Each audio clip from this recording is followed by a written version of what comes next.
Good afternoon. Now today should be Sunday and I'm going to create a really simple, pretty design using a supermarket mixed bunch. If you're new to the channel, welcome. Here I teach lots of different types of floral design, some using supermarket flowers, some using florist grade flowers. And today I've got a mixed bunch that came from a local supermarket and it's quite a boring mixed bunch.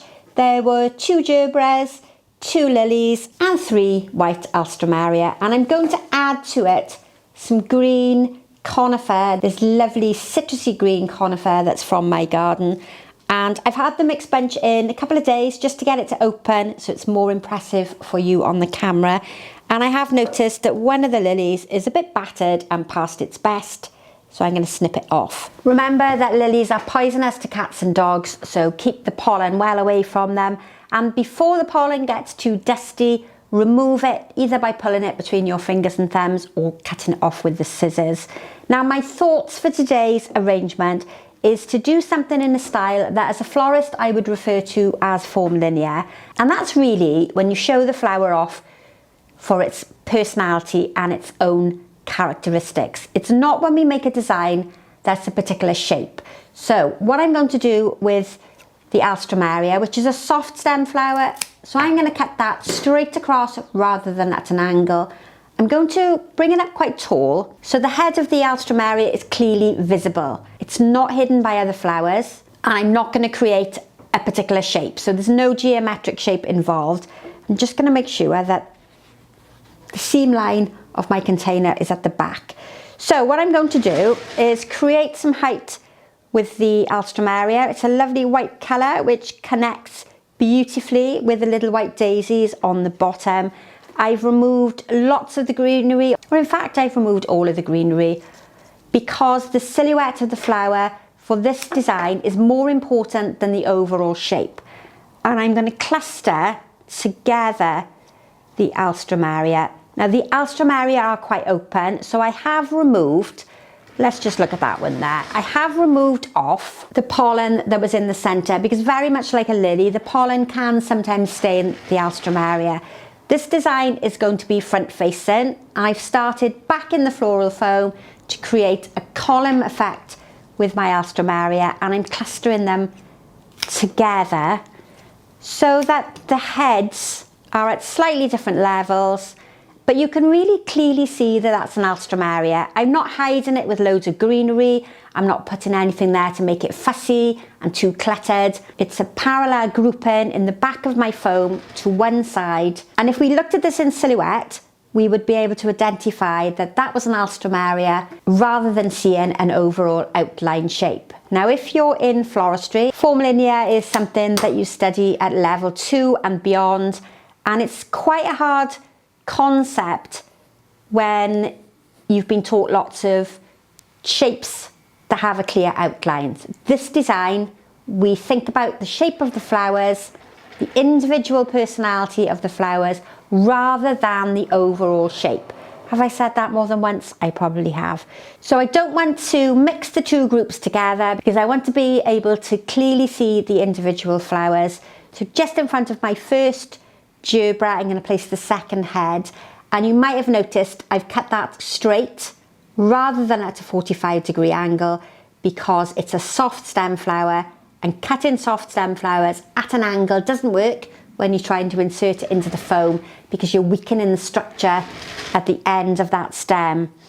And I'm going to pop these 2 Gerberas together in a cluster so we have 2 parallel groupings. Basically, we're not radiating away from the center.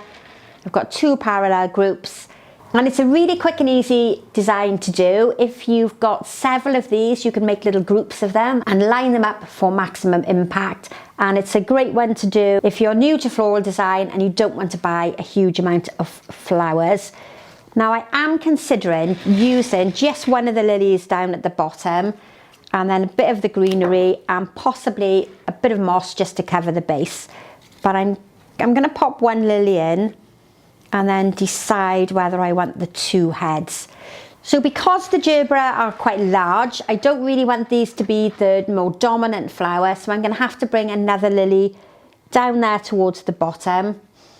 to make the base of the arrangement a bit more impressive and have a more dominant section. The open head of the lily works slightly better with it on its side, so I am thinking that this is going to tuck down in the front. I don't want to hide any of that pretty edge to my container, but I do need to make a bit more of an emphasis at the bottom with my 2 lilies. Just going to keep wiggling them around until they're sitting in a position that I'm more comfortable with. That I think works quite well. They're both clearly visible. I haven't hidden the edge of my container, and if we just look in the overhead camera, I've only got a small amount of foam that I need to cover.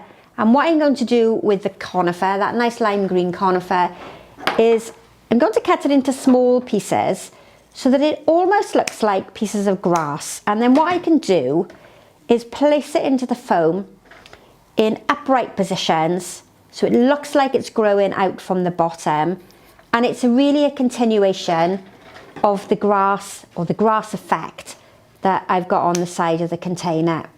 So small, short little pieces tucked down in that floral foam. Let's just tilt that forward and you can see what I'm doing in the overhead camera. So short little bits tucked in. Don't want to bring the conifer up tall so that it hides the stems of my flowers. If you think of the word form linear, it does exactly what it says on the side of the tin. Linear is the lines, and we can clearly see the lines of the flower stems. If you don't like the flower stems in this style, you've got to learn to love them. So form is the individual flowers, and we can see clearly the individual flower heads. And then linear is the long stems of the individual flowers. Now, in traditional floral design, we've always been taught to hide the stems of our flowers. So this might be a difficult concept for you traditional arrangers. You might be sitting there at home going, Sharon, please cover that stem. In which case we would bring something tall up here at the back. But without it, we've got a tall, airy arrangement. The flowers are really clearly visible. The colours link perfectly with the container at the base. And because it's springtime and I've got lots of contorted hazel here in the studio, I'm just going to add in some enclosed space. Just going to look to see what side. I think the full piece is a bit too heavy, so I'm going to break that down into 2 parts. And this one is going to give me what we call enclosed space. And I think it works better on the side with the Gerbera. So let's get that in there. Now, because the floral foam is below the edge of my container, I've got to rely on the natural curvature of the hazel to create what we call negative space here in the industry. And it lifts the perceived value of the arrangement. It goes from a very simple design to something a bit more elegant and a bit more natural. And then I've also got another piece which is a bit busier and has more turns and curves in it. That's going to sit really nicely there in the back. And because it gives me this curved shape, which makes your eye travel over to this way in the design, I'm going to add in this smaller piece on the opposite side so that we create what we call a visual line. So because your eye picks up on the curved lines that make your eye travel through and pick up on the branch on the opposite side, and it creates rhythm and repetition, which is really important in floral design. So a simple arrangement for Sunday with not a huge amount of flowers in there, and flowers that are easily accessible. I hope you've enjoyed it. Don't forget to ask questions in the comment box, like and share with your friends and family. And I'll see you for the next video very soon. Bye for now.